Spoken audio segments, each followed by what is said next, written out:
कल की कथा में हम लोग श्रीमद् भागवत के महात्म को श्रवण कर रहे थे कि भागवत सुनने से क्या प्राप्त होता है, भागवत क्यों सुने, इसकी क्या आवश्यकता है। तो हम लोगों ने जाना कि यदि जीवन में भगवत प्रेम प्राप्त करना है, भक्ति प्राप्त करना है, तो ऐसे किसी रस सिद्ध ग्रंथ का आश्रय लेना पड़ेगा जिसमें वह रस भरा हुआ है। सीधी सी बात है चतुर्भुज जी, औषधि खरीदना हो तो औषधालय जाना पड़ेगा, पुस्तक लेना होगा तो पुस्तकालय जाना होगा, भोजन चाहिए तो भोजनालय जाना होगा, और रस चाहिए तो रसालय आना होगा, और रसालय है श्रीमद् भागवत। ये भागवत जो ग्रंथ है ये क्या है? रसमालयम। ये रस का आलय, आलय माने होता है घर, औषधि जहां मिलती है वो औषधालय है, भोजन मिलता है वो भोजनालय है, और भागवत क्या है? बोले रसमालयम, रस का आलय, रस का घर है। तो यदि किसी को रस चाहिए, प्रेम चाहिए, भक्ति चाहिए, तो कहां आए? बोले श्रीमद् भागवत का आश्रय ले ले। भागवत वह परमहंस संहिता है जो व्यक्ति को भक्ति से, ज्ञान से, वैराग्य से सबसे समन्वित कर देगी। कोई ज्ञान मार्ग पर चलने वाला हो, उसके लिए उपनिषद आदि जितने साधन अपने ज्ञान अर्जन के हैं, उन सब साधनों में बड़ा ही श्रेष्ठ और उत्तम साधन भागवत है, क्योंकि यह वेदों का ही भाष्य है। इसकी शुरुआत जो है ब्रह्म सूत्र से हुई है, और यह श्रीमद् भागवत भी ब्रह्म सूत्र की ही व्याख्या है। इसलिए यदि कोई ज्ञान पथ का पथिक है, उसको भी पूर्ण संतुष्टि और पूर्ण ज्ञान प्राप्त करने वाला साधन श्रीमद् भागवत है, क्योंकि ये परमहंसों की संहिता है। ऐसा नहीं है कि केवल प्रेम की चर्चा हो, परिपूर्ण ज्ञान और परिपूर्ण वैराग्य। यदि कोई वैराग्य पथ पर चलने वाला है, वीतरागी है, अकिंचन है, निष्काम है, उसके लिए भी भागवत जैसा कोई दूसरा साधन नहीं हो सकता आश्रय के लिए। भगवान के पास जाने के अनेक रास्ते हैं, जिसको जो रास्ता ठीक लगे चुन ले, मंजिल तो एक ही है। रास्ते अलग अलग हैं और रास्ते रुचि के अनुसार चुने जाते हैं। किसी की ज्ञान में रुचि है तो वो ज्ञान मार्ग पर चल रहा है, कर्म में रुचि है तो कर्म के मार्ग पर चल रहा है, भक्ति में रुचि है तो भक्ति पथ पर चल रहा है।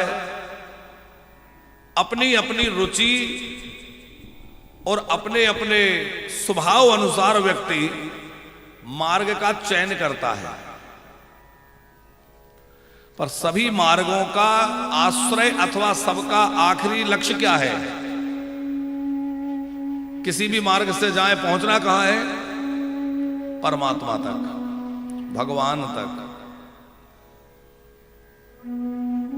जितने भी भगवत प्राप्ति के मार्ग हैं, उन सभी मार्गों में तीन ही मार्ग प्रधान रूप से महापुरुषों ने कहे हैं: ज्ञान मार्ग, कर्म मार्ग और भक्ति का मार्ग।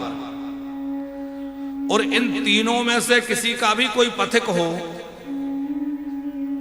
उसके लिए भागवत से अधिक उपयुक्त, भागवत से अधिक श्रेष्ठ और भागवत से अधिक सरल और साधन नहीं हो सकता। जो वेदांत सारग्राही हैं, उनको लगेगा कि श्रीमद् तो साक्षात वेदांत है। जो प्रेम के उपासक हैं, उनको लगेगा कि श्रीमद् भागवत तो प्रेम रस ग्रंथ है। जो वीतरागी अकिंचन महापुरुष हैं, उन्हें लगेगा यह तो परमहंसों की संहिता है। इस श्रीमद् भागवत कैसा अद्भुत अद्वितीय ग्रंथ है, जिसमें सब कुछ समाविष्ट है। यहां तक कि कोई ज्योतिष का विद्वान है तो उसके लिए ज्योतिष है, भूगोल है, खगोल है, सब भागवत जी में भरा हुआ है। सांख्य है, अष्टांग योग है, 8 प्रकार के योगों की चर्चा भगवान कपिल नारायण माता देवहूति से करते हैं, जिसको कहा जाता है अष्टांग योग। यम, नियम, आसन, प्राणायाम, प्रत्याहार, ध्यान, धारणा और समाधि, ये 8 प्रकार का योग है। योग का मतलब होता है भगवान से जुड़ना। योग माने क्या होता है चतुर्भुजी? योग माने जुड़ना। हम लोग गणित पढ़ते हैं तो अब आजकल तो अंग्रेजी में बच्चे पढ़ते हैं, तो हिंदी में जब हम लोगों को छोटे थे तो पढ़ाया जाता था तो क्या कहते थे? 2 धन 2 योग कितना हुआ? 4। तो दोनों संख्याओं को जोड़ देंगे तो उसको बोलेंगे योग। इतनी इतनी संख्याएं लिखी हैं, इनका नीचे योग। तो योग मतलब जोड़ना अथवा जुड़ना।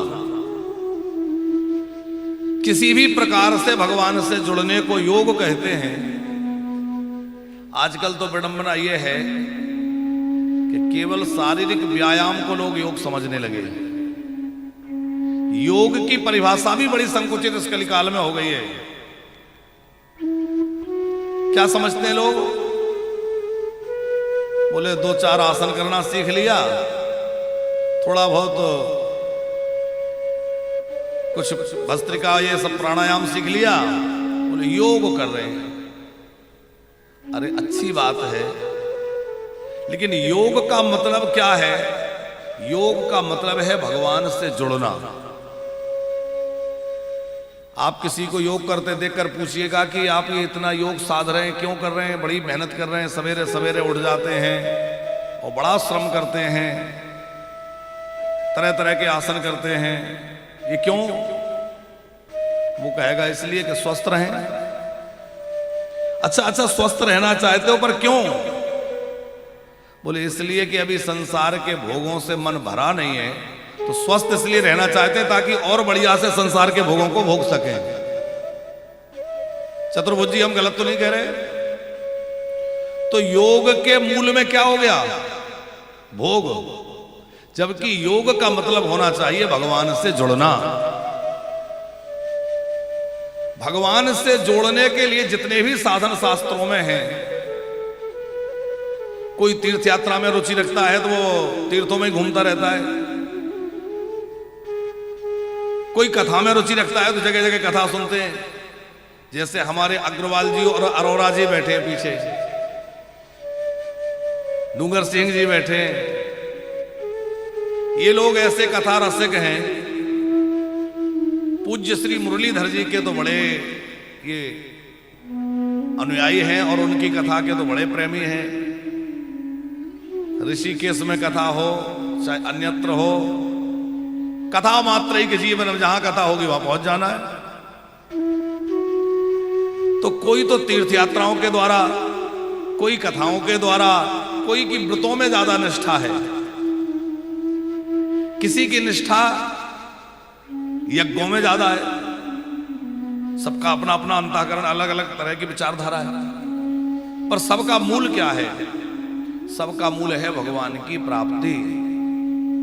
और यदि भगवत प्राप्ति उद्देश्य नहीं है तो हम चाहे जितने तीर्थ यात्राएं कर लें,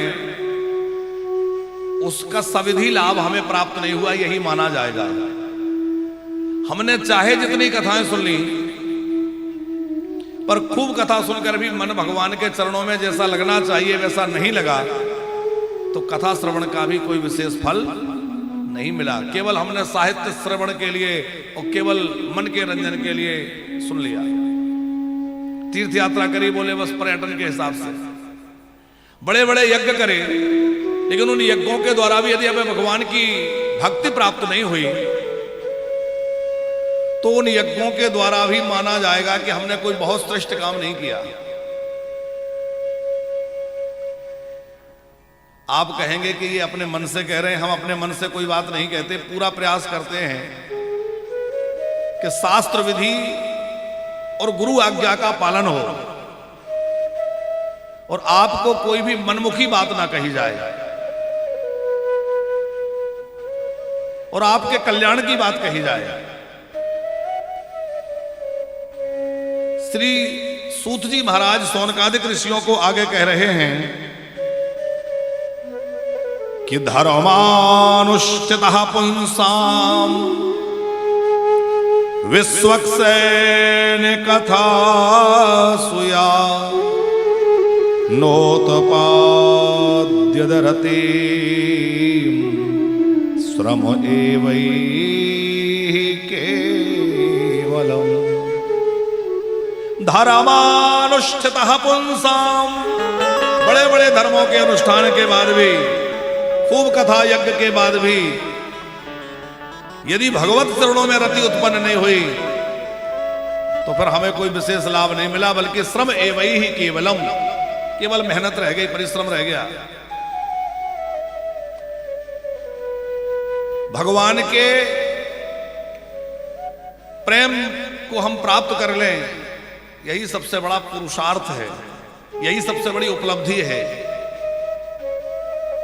अच्छा चतुर्भुज जी, कोई बच्चा साल भर खूब मेहनत करके पढ़ाई करे, खूब बढ़िया बढ़िया किताबें पढ़े, मेहनत करे, वो आखिरी समय जब उसका रिजल्ट आए वो फेल हो जाए, उसके कोई खास नंबर ना आए, तो वो चाहे जितनी दुहाई दे कि मैंने बहुत पढ़ाई की थी, बहुत मेहनत की थी, कोई मानेगा? अरे बोले ध्यान नहीं दिया, बस किताब लेके बैठा रहता था, पता नहीं कहां ध्यान रहता था।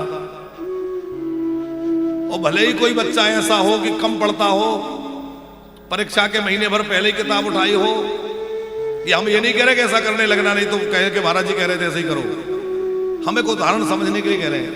कि कदाचित कुछ बच्चे ऐसे होते हैं कि बहुत लंबे समय से उन्होंने नहीं पढ़ा, लेकिन उनका रिजल्ट बहुत बढ़िया आया और फर्स्ट डिवीजन से पास हो गए, तो लोग क्या कहेंगे? अरे भैया पढ़ता तो कम देर था, लेकिन बुद्धि कितनी तेज है, देखो कितना बढ़िया तरीके से मेहनत करी, कैसा मन लगा के पढ़ा, कितना बढ़िया नंबर लेके आया। ये बात हम इसलिए कह रहे हैं कि आपने सारे जीवन कथा सुनी, सारे जीवन तीर्थ यात्रा करी, सारे जीवन यज्ञ करे, तो आखिरी समय जब आया तो भगवान की प्राप्ति नहीं हुई, तो रिजल्ट हमारा जीरो हो गया, और रिजल्ट जीरो हो गया तो सब बेकार चला जाएगा कि नहीं, आप बताइए। और हमने भले ही एक कथा सुनी, एक यज्ञ किया, लेकिन हृदय से भगवत प्रेम में डूब गए और भगवत भक्ति प्राप्त हो गई, तो वह एक कथा ही वो उस बच्चे की तरह हो जाएगी, भले ही कम पढ़ाई की पर रिजल्ट बहुत अच्छा आया, हमारे को प्रेम प्राप्त हो गया तो जीवन सफल हो गया साहब, जीवन सार्थक हो गया। तो उस परम प्रेम को प्रदान करने के लिए जितने भी शास्त्रों में साधन कहे गए हैं, उन सब साधनों में सबसे बढ़िया साधन है भगवान की कथा। जितने भी कथाएं हैं, उन सब कथाओं में श्रीमद् भागवत की बड़ी श्रेष्ठता है। भागवत में प्रधान रूप से भगवान के चरित्र नहीं है। यदि सूक्ष्म दृष्टि से विचार किया जाए तो श्रीमद् भागवत भी भक्तमाल है। आप कहेंगे भक्तमाल कैसे है? भक्तमाल जी में क्या है? भक्तमाल में भक्तों के चरित्र हैं। तो कलयुग में, द्वापर में जो भक्त हुए, प्रधान रूप से उनके चरित्रों को नाभादास जी ने वर्णित किया है। बाकी उन्होंने सतयुग त्रेता के भक्तों को भी लिया है, पर प्रधान रूप से कलिकाल के भक्तों को लिया है। और भागवत में देखा जाए तो क्या है? भागवत में भगवान की कथा कम है और भक्तों की कथा। अब भगवान का नाम तो इसलिए आ जाता है कि ध्रुव जी महाराज का नाम आया। अब ध्रुव जी ने तपस्या करी तो भगवान का नाम आएगा। प्रहलाद जी का चरित्र तो प्रहलाद जी का है, लेकिन प्रहलाद जी की चर्चा हो रही है तो भगवान का नाम तो आएगा, नरसिंह भगवान तो आएंगे। कथा तो गज की ग्राहकी है, लेकिन भगवान श्री हरि तो प्रकटेंगे। कथा तो गोपियों की है, जो प्रेम की ध्वजा है, लेकिन बिना ठाकुर जी के उनकी कथा पूरी कैसे हो जाएगी? यदि इसमें प्रधान रूप से भगवान की कथा होती तो इसका नाम होता भागवत कथा, पर इसमें प्रधान रूप से भक्तों के चरित्र हैं, इसलिए इसका नाम है भागवत कथा। क्योंकि ये बात हम क्यों कह रहे हैं पंकज जी? क्योंकि भगवान का प्रेम प्राप्त करने के लिए संतों के चरित्र सुनने चाहिए, भक्तों के चरित्र सुनना चाहिए।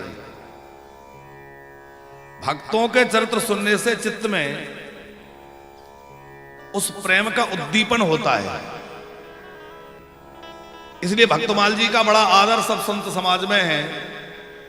और हमारे यहां जितने भी संप्रदाय हैं, चाहे कोई रामानंदी संप्रदाय के हों, रामानुज संप्रदाय से हों, गौड़ीय मठ से हों, गौड़ी संप्रदाय के हों, निम्बार्क परंपरा के हों, संन्यास परंपरा के हों, सभी परंपराओं में श्रीमद् भक्तमाल जी का आदर समान रूप से है और विशेष रूप से है कि नहीं है बताइए?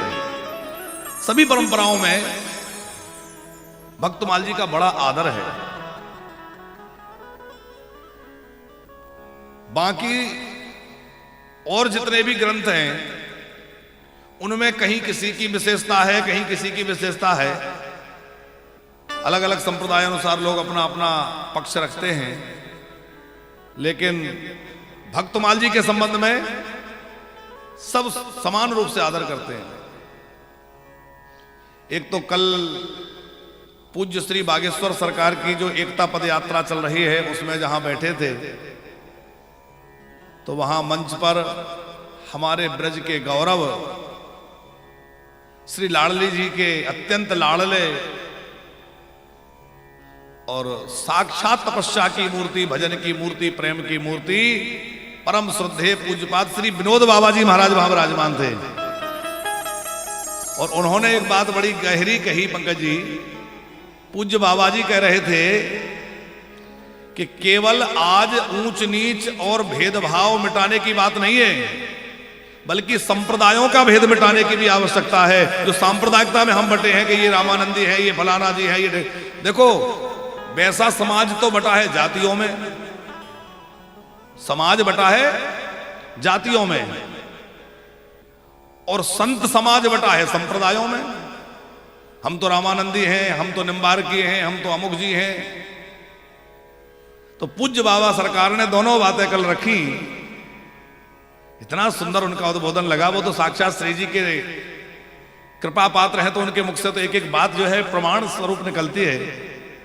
क्या कहा उन्होंने कि एक तो ये ऊंच नीच का जो है भेद है, इसको हमें पूरी तरह भुलाना है, मिटाना है।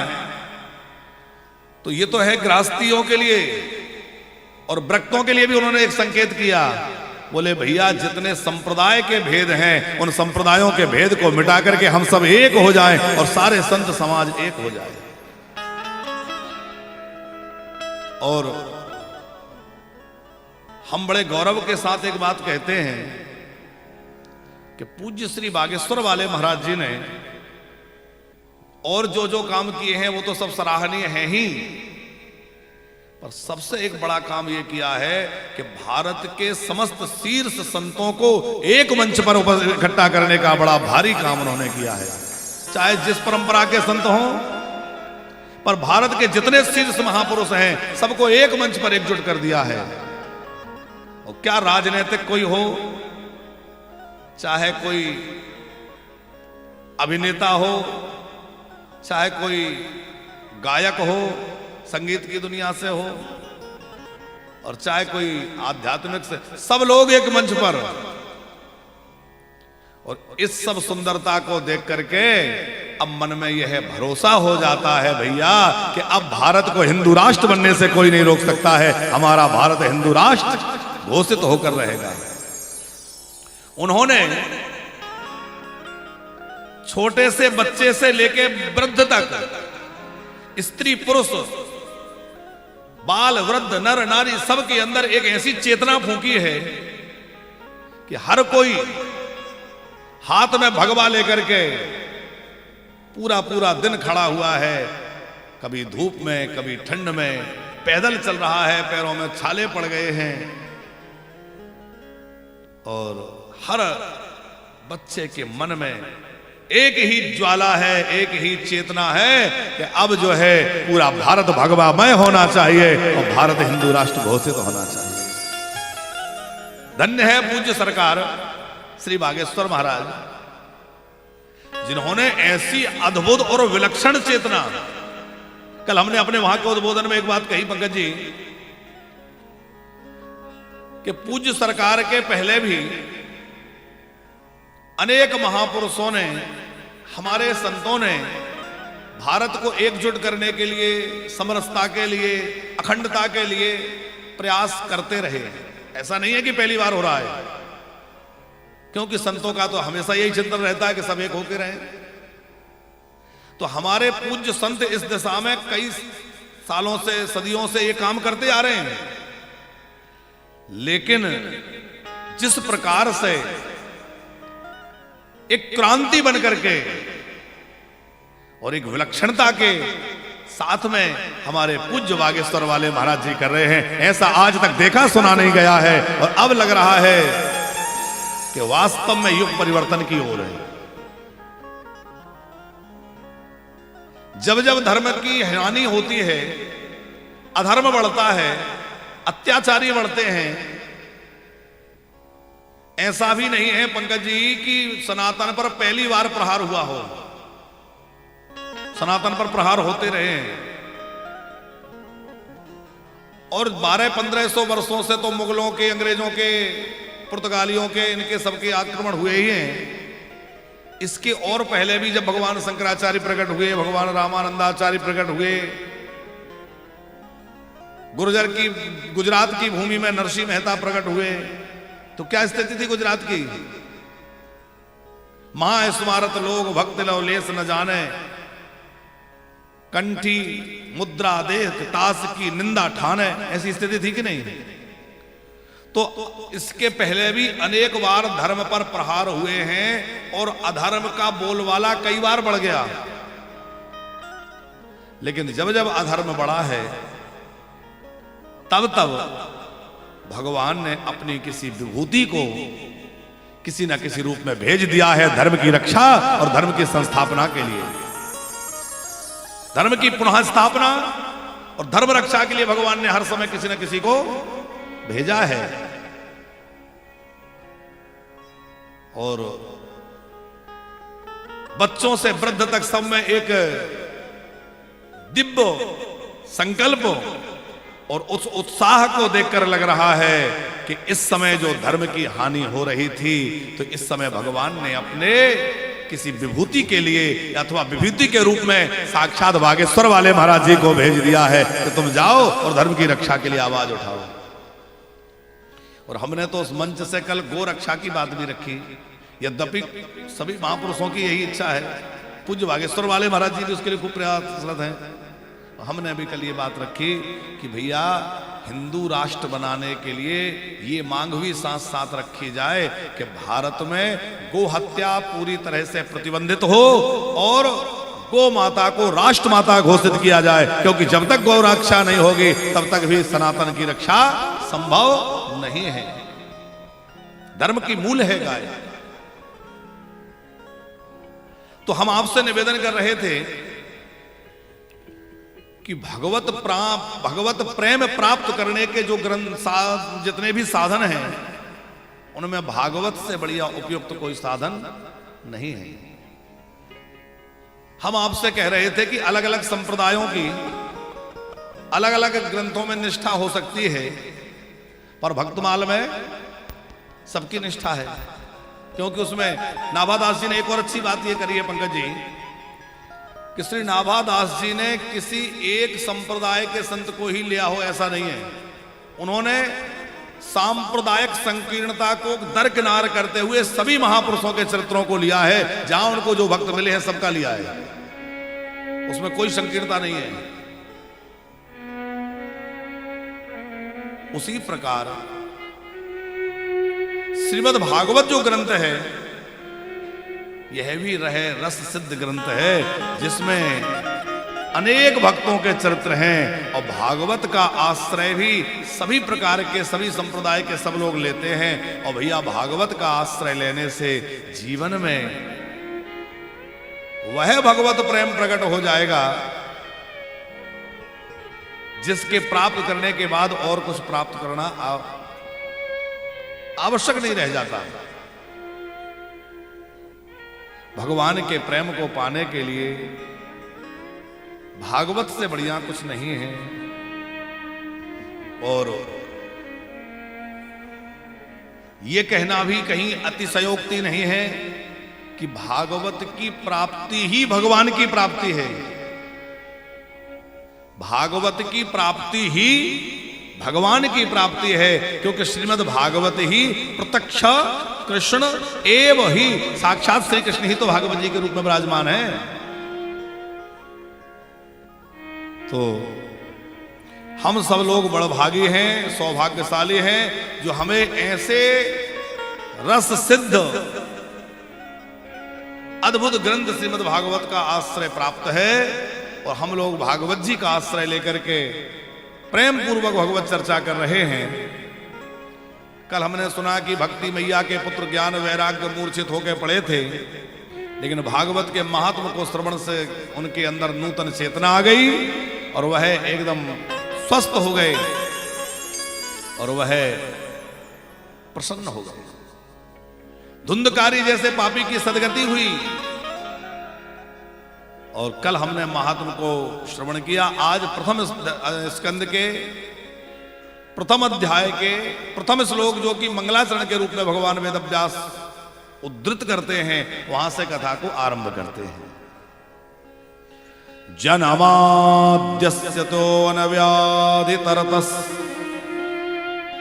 चारथे शिविज्ञः स्वराट् तेने ब्रह्म हृदयायादि कवये मुह्यन्ति यत शूरया तेजो वारि मृदां यतः विनिमयो यत्र सर्गो मृषा धाम्ना स्वेन सदा निरस्तु कुहकः सत्यं परं धीमहि। अच्छा एक बात बताओ, हमारी कथा में आपको नींद तो नहीं जल्दी आ जाती? अब थोड़े हम क्या गंभीर भाव से कहने के अभ्यासी, हम ज्यादा वैसे, चलो अब थोड़ा सा कुछ हल्का करके, ताकि लोगों को भी जुड़ाव बना रहे।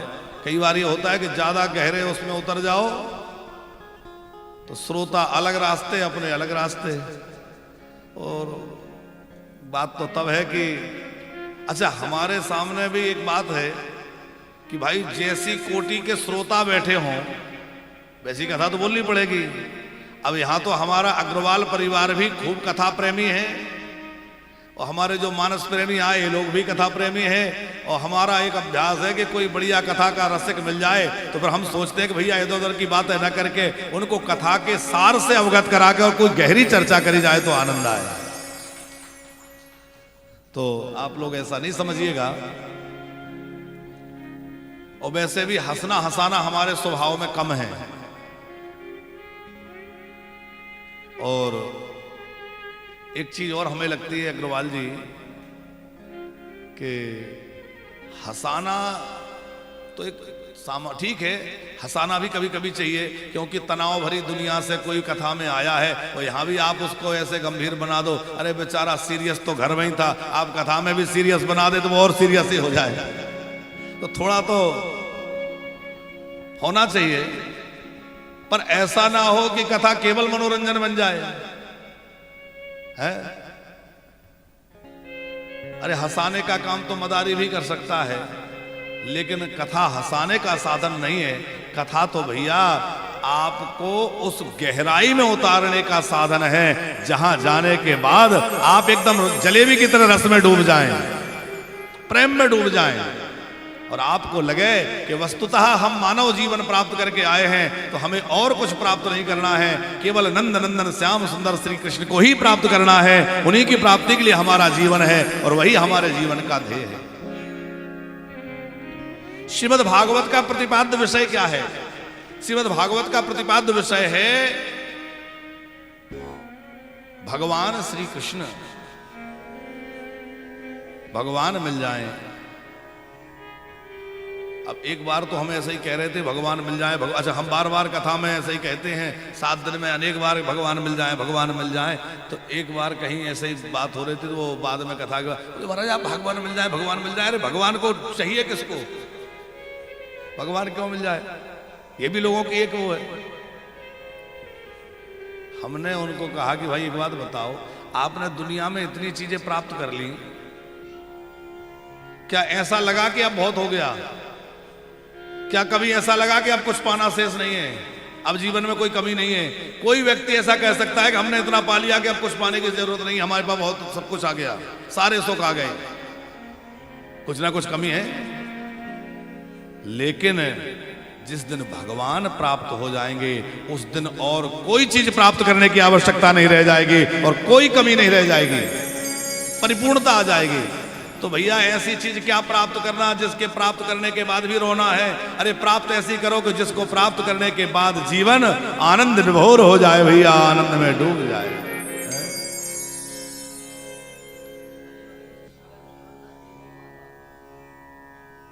जिमि हरि शरण न एक बाधा, जिमि हरि शरण, क्या बढ़िया बात है। सुखी मीना जिमि नीर अगाधा, सुखी मीना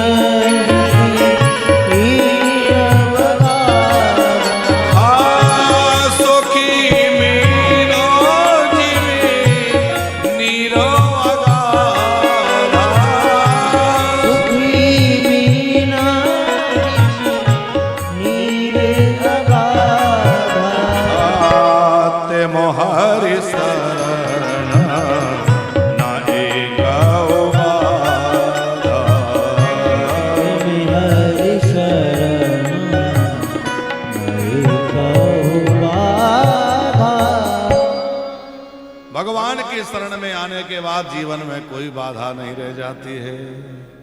और एक बार भगवान के उस तत्व को समझ लिया जाए तो क्या होगा? भजन बिना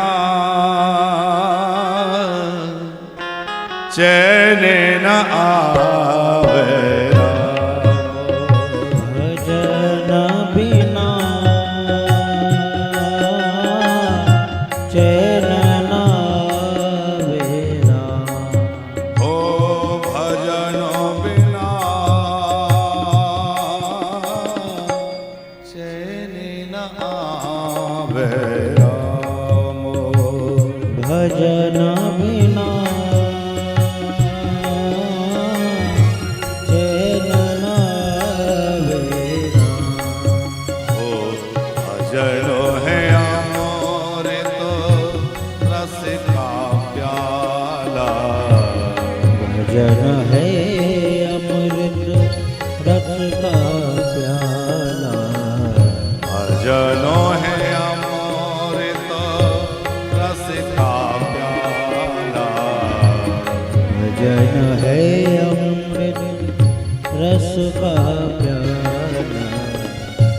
सांझ सवेरे पीना, पीना सांझ सवेरे पीना, इसको पी कर सारा जीवन, इसको पी कर सारा जीवन,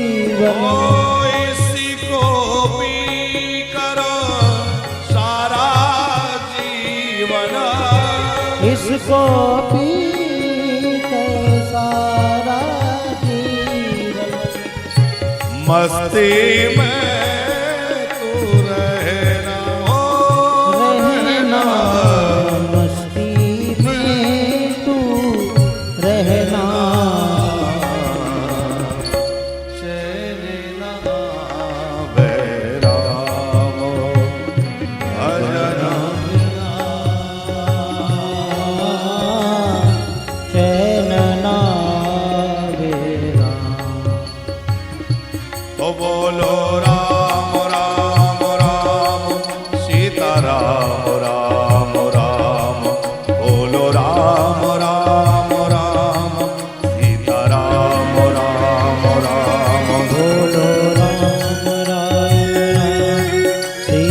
राम बोलो राम राम राम सीता राम राम ओ बोलो राम राम राम सीता राम राम राम बोलो राम राम राम सीता राम राम राम बोलो राम राम राम सीता राम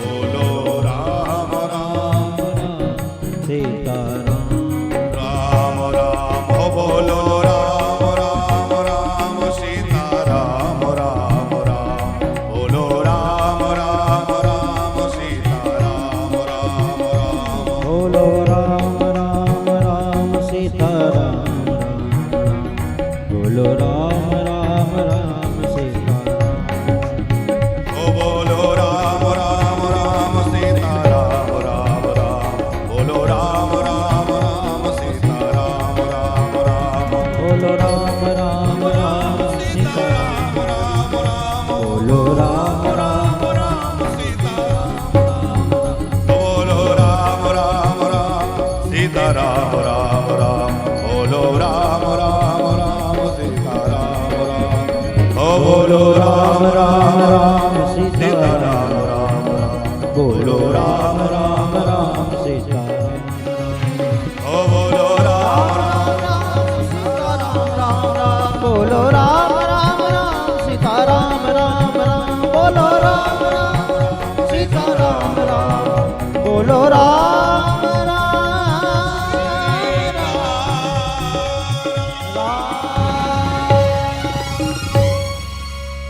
चैन न आवे राम। बिना भजन के चैन नहीं आएगा भैया। यदि सुख चाहते हो तो क्या करें। एक संत बड़ी अच्छी बात कहते थे, बोले आराम की तलब है तो एक काम कर। क्या? बोले आराम की शरण में और राम राम कर। आराम की शरण में और राम राम कर। जन्माद्यस्य तो निव्याधि तरतश्चार्थेश विज्ञः स्वराट।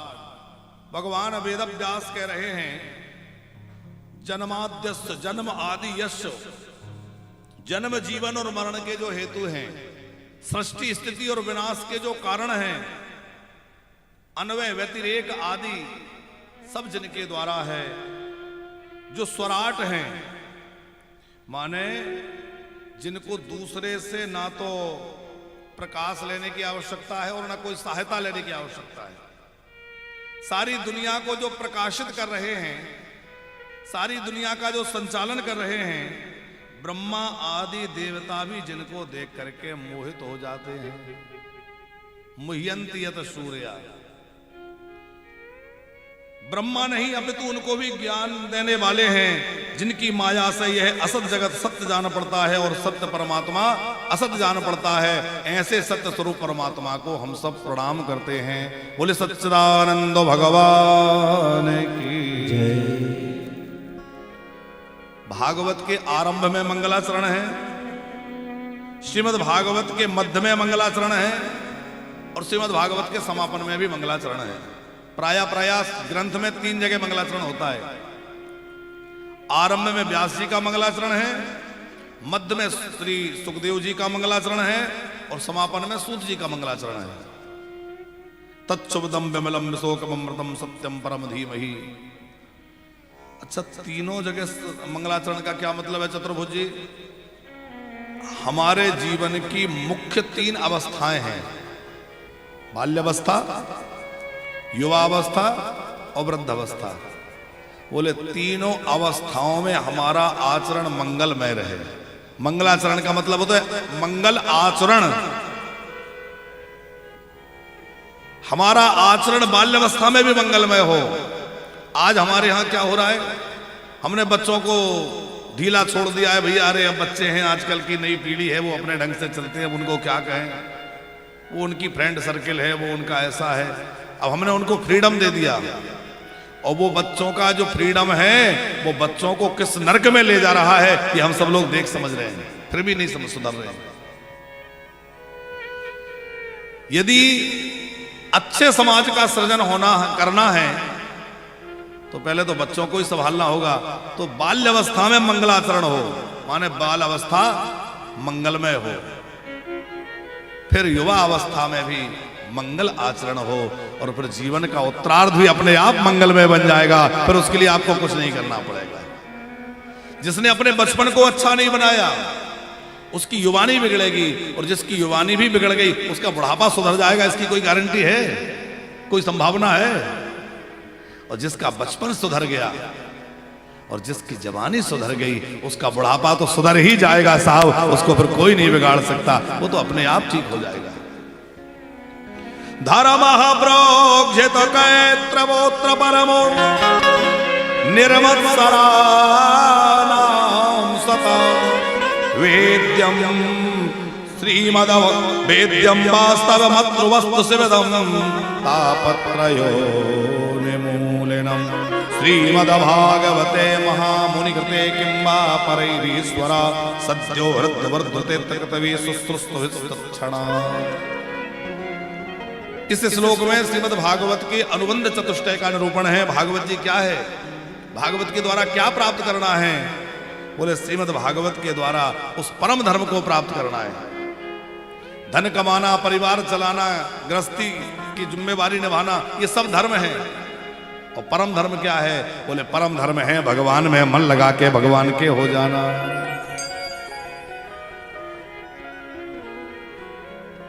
श्रीमद् भागवत को प्राप्त करने के लिए अथवा भगवान को प्राप्त करने के लिए निर्मत्सर, मत्सर माने होता है ईर्ष्या, जलन, ये निकालनी पड़ेगी।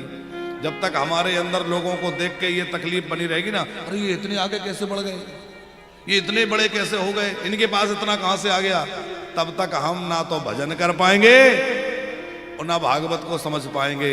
भागवत को समझना है तो लोगों के साथ जो ये ईर्ष्या का भाव है इसको हटाना पड़ेगा।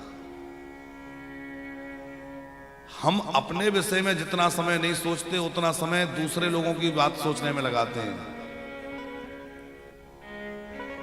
एक व्यक्ति, डूंगर सिंह जी, एक व्यक्ति गया स्वामी विवेकानंद जी के जो गुरुजी थे, कौन थे? श्री रामकृष्ण परमहंस जी। एक धनी आदमी उनके पास गया और बोला कि सुना, हमने सुना है महाराज जी आपके पास काली जी दर्शन देने आते हैं। बोले माई की कृपा है। तो बोले सुनो, अब की बार काली जी आए तो जरा हमारे यहां भेज देना। स्वामी जी तो देख के ऐसे ही रह गए, भाई ऐसे कैसे भेज दे रहा है? फिर बोले हाँ हाँ क्यों नहीं श्रीमंत जी, अवश्य आप ऐसा करिए, अपना पता लिख जाइए ताकि मैं काली जी को भेज दूं। उसने कहा कि कार्ड निकाल के, बोले ये पता रहा? बोले ये पता तो आपकी फैक्ट्री का पता है, आप अपना पता दे जाइए। तो उसने कहा उसको पलटो, उसके पीछे मेरे घर का पता लिखा है। स्वामी जी मुस्कुराए, बोले नहीं नहीं, घर का पता नहीं पूछ रहा मैं, आपका पता पूछ रहा हूं, आप अपना पता दे जाओ। अब वो चक्कर में पड़ गया, ये मेरी फैक्ट्री का पता है, ये मेरे ऑफिस का पता है, ये मेरे घर का पता है, तो मेरा पता क्या है? अब वो समझ गया स्वामी जी क्या कहना चाहते हैं, तो वो बोला कि मेरा पता तो मुझे ही नहीं पता है। तो स्वामी जी बोले जिस दिन तुझे अपना पता चल जाएगा उस दिन काली जी को ढूंढना नहीं पड़ेगा, काली जी अपने आप तेरे घर पहुंच जाएंगे। हमने सारी दुनिया को जाना पर अपने को न जाना। अपने आप को जानने का प्रयास करें, मैं कौन हूं, तो पता चलेगा कि ना तो मैं रामलाल हूं, ना मैं श्यामलाल हूं, ना मैं किसी का पति हूं, ना मैं किसी का पुत्र हूं। मैं कौन हूं? बोले मैं तो उस परम ब्रह्म परमात्मा का अंश हूं जो इस जगत को चलाने वाला है। यह है ब्रह्म लोग, जो ब्रह्म ज्ञानी लोग हैं वो ब्रह्मास्मि सुहमास्मि जो उनका रहता है। ईश्वर अंश जीवो अविनाशी,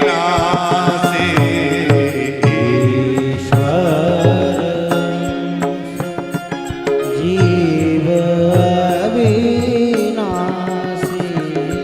चेतन अमर है शोक राशि, चेतन अमल सहज शोक राशि, ईश्वर अंश जीव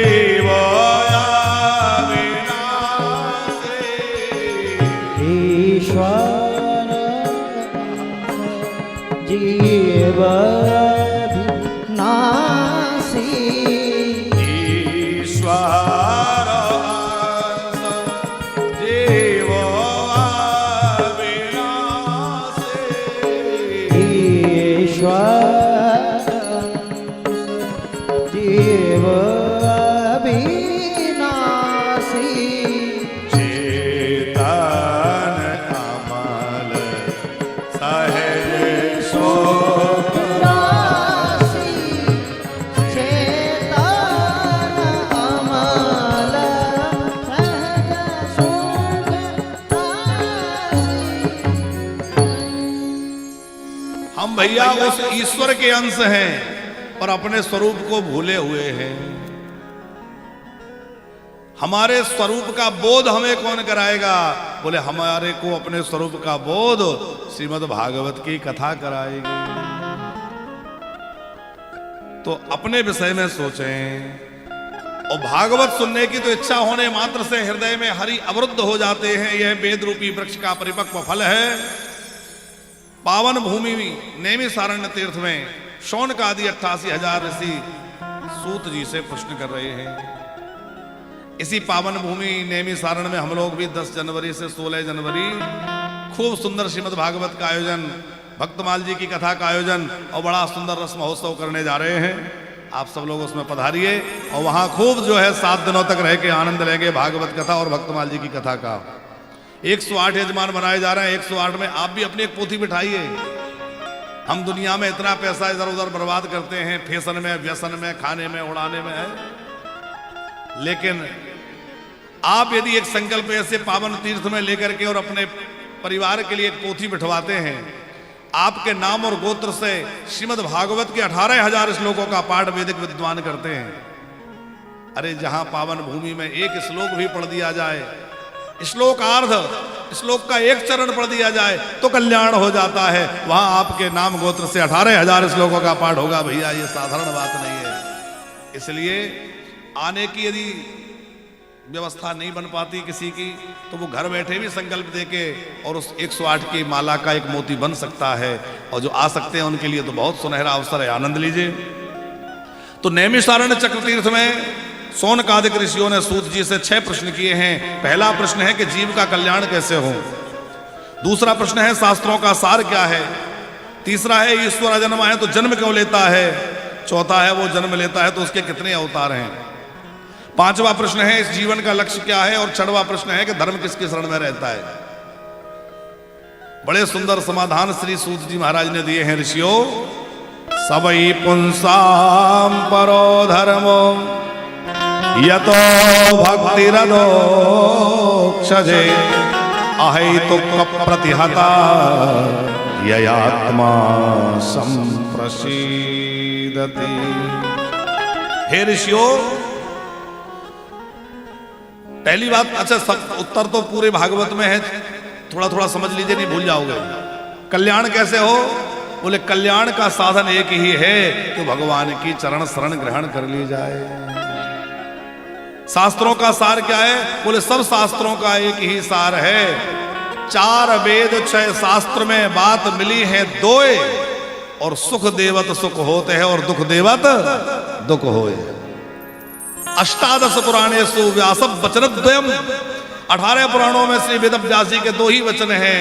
क्या बोले, परोपकाराय पुण्याय पापाय परपीड़नम, दूसरे को सुख देना, दूसरे की सहायता करना, इससे बड़ा कोई पुण्य नहीं है। और दूसरे को तकलीफ देना, इससे बड़ा कोई पाप नहीं है।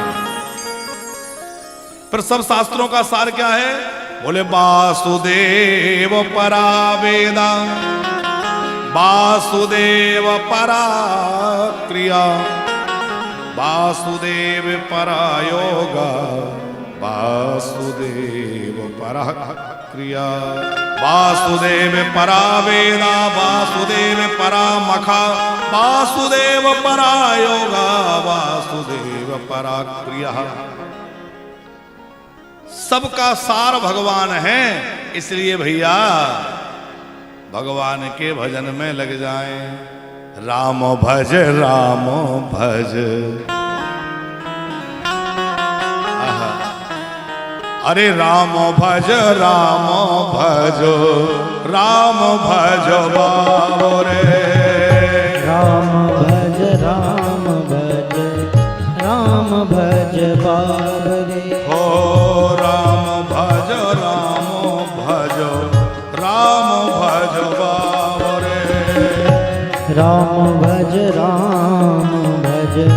राम भज बाबरे।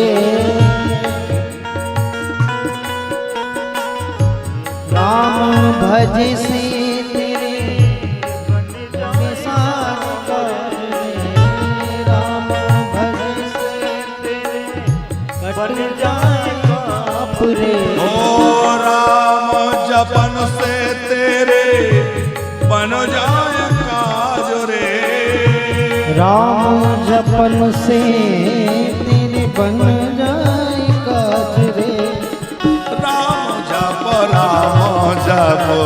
राम जप बाबरे।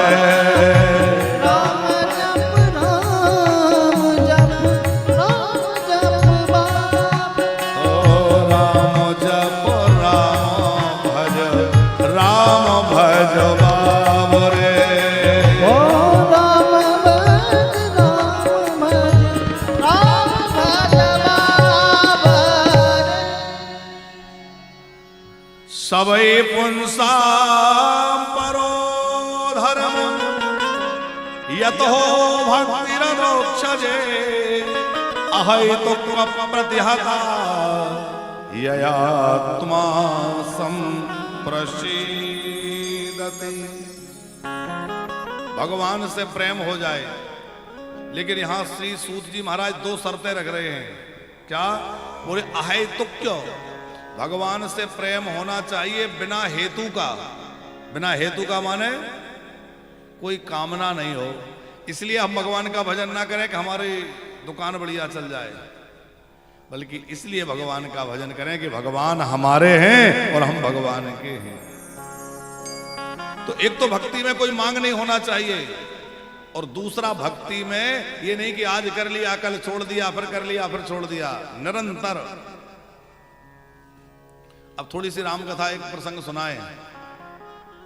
अग्रवाल जी, राम जी का दरबार सजा था और सब बैठे थे, तो हनुमान जी महाराज चरणों में बैठे थे। अब राम जी हनुमान जी की ओर देखें तो हनुमान जी को लगे कि शायद कुछ कहने वाले हैं, कोई आज्ञा देंगे, तो हनुमान जी सावधान हो जाएं। और जैसे हनुमान जी सावधान होकर राम जी को देखे तो राम जी नजरें चुरा के इधर उधर देखने लगे। फिर हनुमान जी बड़ी देर तक ताकते रहे, फिर सोचे कि चलो कोई आज्ञा नहीं है, तो वो चरणों की ओर देखने लगे। और जैसे ही हनुमान जी नीचे देखे तो राम जी फिर देखने लगे। बड़ी देर हो गई और ये सारा नाटक जानकी जी देख रही थी। उन्होंने पूछा, प्रभु ये सब क्या चल रहा है? आप हनुमान को देखते हैं और वो आपको देखते हैं, आप इधर उधर नजरें घुमा लेते हैं, ये सब क्या है? राम जी बोले, देखो बात ऐसी है कि हनुमान के प्रति मेरा बड़ा स्नेह है, इसलिए मैं देख रहा हूं। लेकिन जैसे हनुमान मुझे देखते हैं तो मैं नजरें इसलिए हटा लेता हूं क्योंकि जिससे कर्जा ले रखा हो और कर्जा पटाने की सामर्थ्य ना हो, नहीं पट रहा हो, नहीं चुक रहा हो कर्जा, तो जैसे ही वो साहूकार सामने आता है तो नजरें नहीं मिलाई जाती। भैया क्या जवाब देंगे? है तो हम इन कपिराज के कर्जदार हैं। भरत भाई कपि से उऋण हम नाही। तो इनसे कर्जा ले रखा है, पटा नहीं पा रहे, कर्जा चुका नहीं पा रहे, इसलिए हम आंख मिलाने में डरते हैं। हनुमान जी ने चरण पकड़ लिए, सरकार लज्जित मत करिए, मैंने ऐसा क्या कर दिया आपके लिए जो आप ऐसी बात कर रहे हैं? राम जी बोले, हनुमान क्या बताऊं, कई बार मैं ये बात सोचता हूं कि तुम्हें मैंने आखिर क्या दे पाया? कुछ तो नहीं दिया। देखो मैंने बाली को मार कर किष्किंधा का राज्य लिया, पर वो मैंने सुग्रीव को दे दिया। मैंने लंका पर विजय प्राप्त करी और लंका का सिंहासन मैंने विभीषण को दे दिया। वो अयोध्या के राज सिंहासन पर मैं स्वयं बैठ गया। तुमने इतनी सेवा करी, तुम्हें क्या मिला? हनुमान जी बोले, सरकार ऐसा मत कहिए। बोले, नहीं हनुमान, तुम्हें कोई पद तो मिलना ही चाहिए था। जो सेवा करे उसको पद मिलना चाहिए है? हनुमान जी को लगा कि राम जी तो बड़े भावुक हो रहे हैं और बड़े गंभीर हैं, तो हनुमान जी को लगा थोड़ा भाव बदलना चाहिए। तो क्या बोले कि प्रभु आपने विभीषण जी को एक पद दिया, आपने सुग्रीव जी को एक पद दिया, आप भी एक ही पद पर बैठे हैं, और जिन पदों पर बैठे इन सब में तो भूत लगा है महाराज। भूत कैसे लगाए? अरे बोले जब भी कोई सिंहासन पे बैठता है और जब पद से हटता है तो उसके नाम के साथ क्या जुड़ जाता है? भूतपूर्व। इसका मतलब उस पद में भूत लगा था, जैसे ही पद से हटा तो उसके नाम के आगे भूत जुड़ गया। तो हनुमान जी बोले सरकार आपकी ऐसी कृपा इस दास पर है कि महावीर जब नाम सुनावे तो भूत पिशाच, आपका नाम सुनाता है तो वहां भूत प्रेत रहते। आपकी ऐसी कृपा है कि मेरा जहां नाम हो वहां भूत प्रेत नहीं रहते, तो भूत वाले पद पे मैं बैठ कैसे सकता हूं? राम जी बोले ये तो तुम्हारे मन का भाव है, पर वास्तव में तुम्हें कोई पद मिलना ही चाहिए था। इतना सुन के हनुमान जी के नेत्र भर आए और कहा प्रभु आप सबको तो एक एक पद मिले हैं, पर मुझे एक नहीं, दोनों चरण पकड़ के कहा कि मुझे दो दो पद मिले हैं, और जिसको राम पद मिल जाए उसको दुनिया के किसी पद की कामना नहीं रह जाती, किसी पद की इच्छा नहीं रह जाती। मुझे राम पद जो मिले हैं। यह चरित जिगावई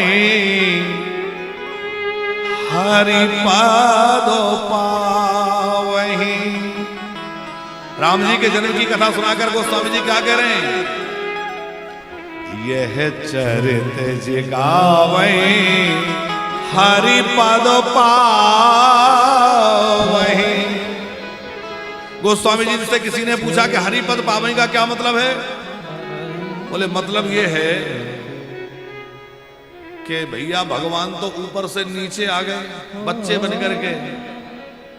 बोले हाँ आ तो गए, तो बोले वो पद खाली हो गया होगा, भगवान वाला पद खाली हो गया होगा।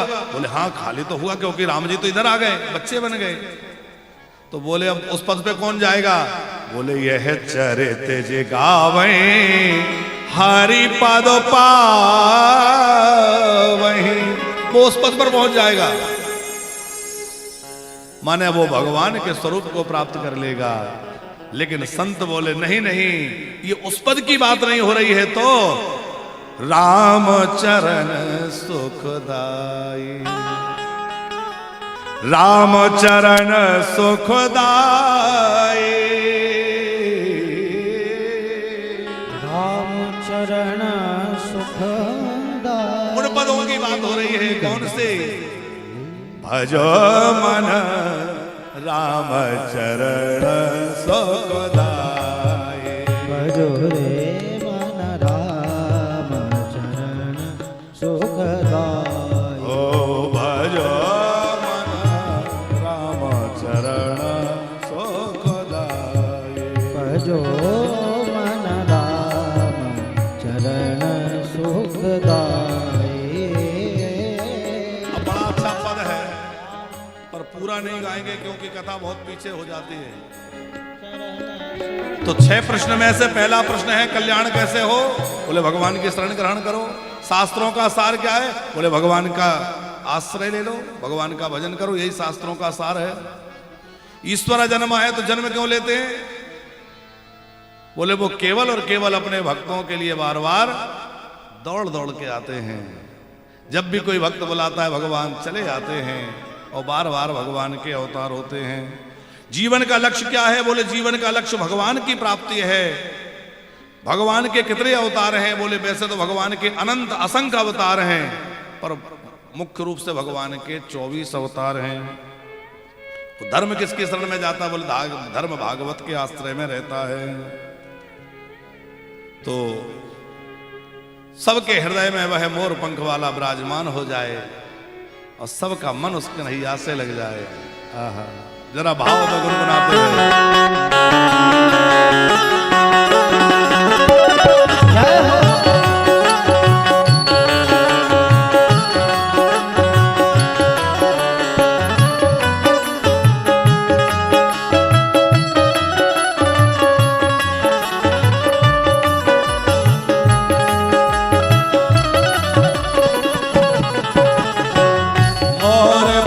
वाला मिल गया,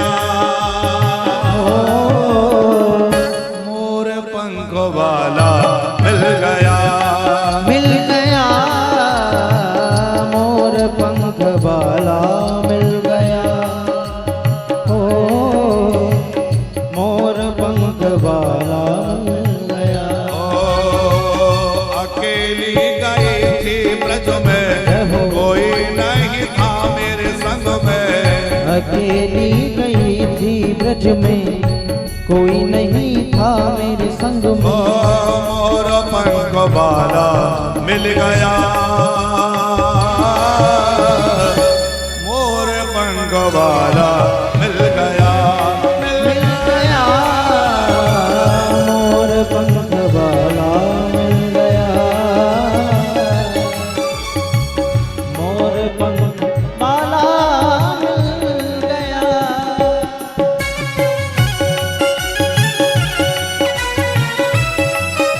बोले कृष्ण कन्हैया लाल की जय हो। जय हो।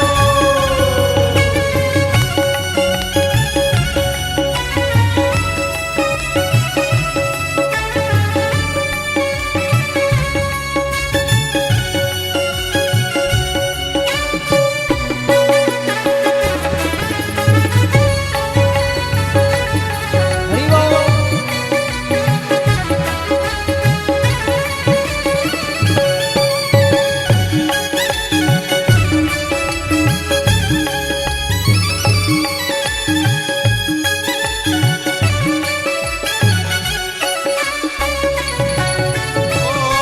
नींद चुराई मेरी बंसी बजा के, चैन चुराया मेरा सैला चला के।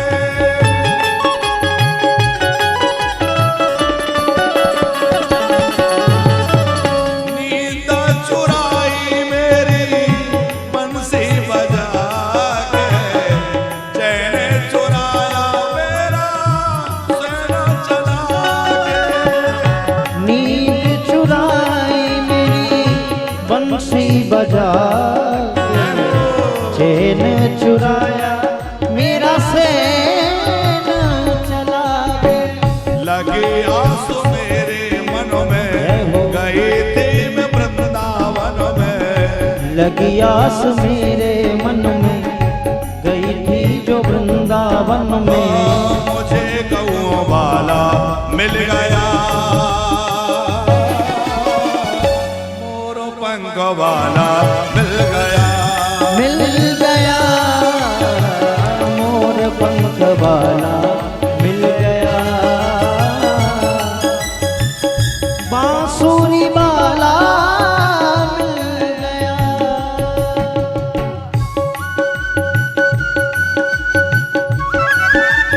बोले बंसी वाले की जय हो।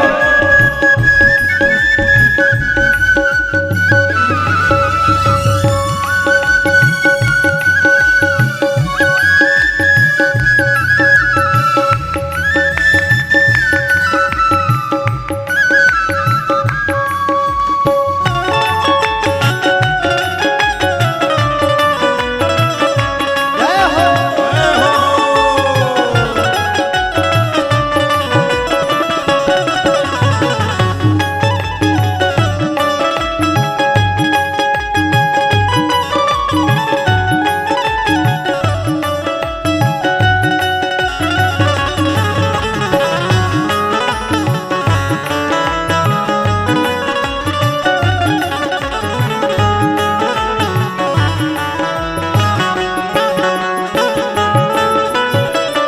उसी ने बुलाया, उसी ने रुलाया, ऐसा सलोना श्याम मेरे मन भाया।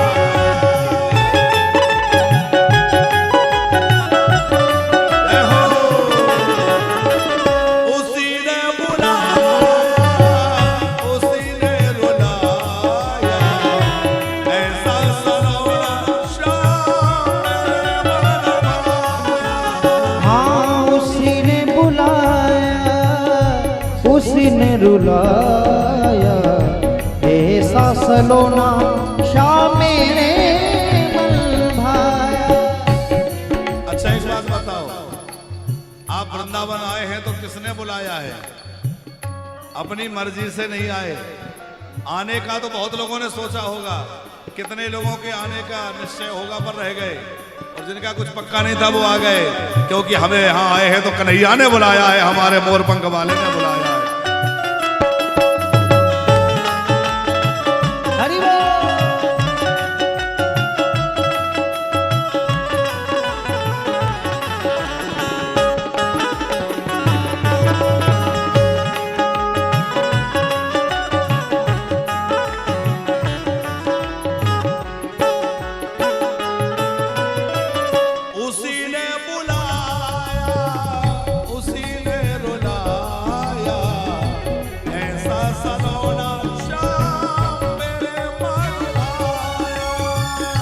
उसी ने बुलाया, उसी ने रुलाया, ऐसा सलोना शाम मेरे मन भाया।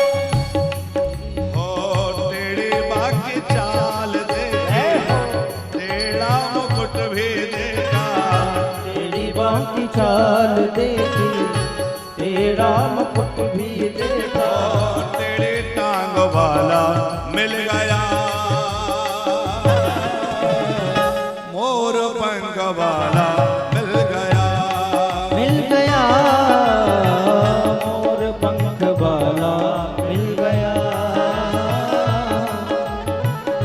बांसुरी वाला मिल गया।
बांके बिहारी मेरे हृदय में बसा, तेरे बिना शाम सुंदर कहा चैन पाऊं। लगनो लगी तन मन में, ढूंढो रही निधि मन में, लगन लगी तन मन में, ढूंढ रही निधि वन में। मुझे गौ वाला मिल गया, मोर पंख वाला मिल गया, मिल गया, मोर पंख वाला मिल गया,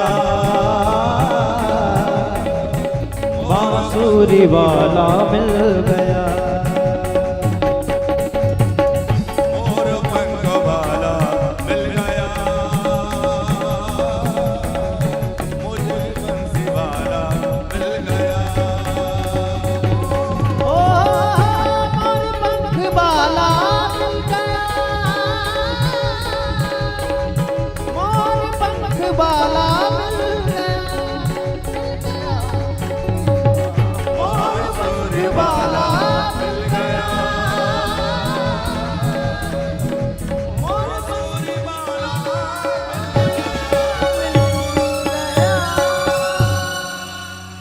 बोले कृष्ण कन्हैया लाल की, बंसी वाले की। अच्छा, हमारे ब्रज में और तो सब जय बोली ही जाते हैं, पर जब भी कोई ब्रजवासी खूब प्रसन्न होकर जयकारा लगाते तो कौन सी जय बोलते हैं? बताए आपको कौन सी जय बोलते हैं? बंसी वाले की जय हो। जब ब्रजवासी मौज में जयकारा लगाते तो यही जयकारा ज्यादा। तो बोले बंसी वाले की। अब धीरे धीरे हम भी ब्रज के रस में रंग रहे हैं।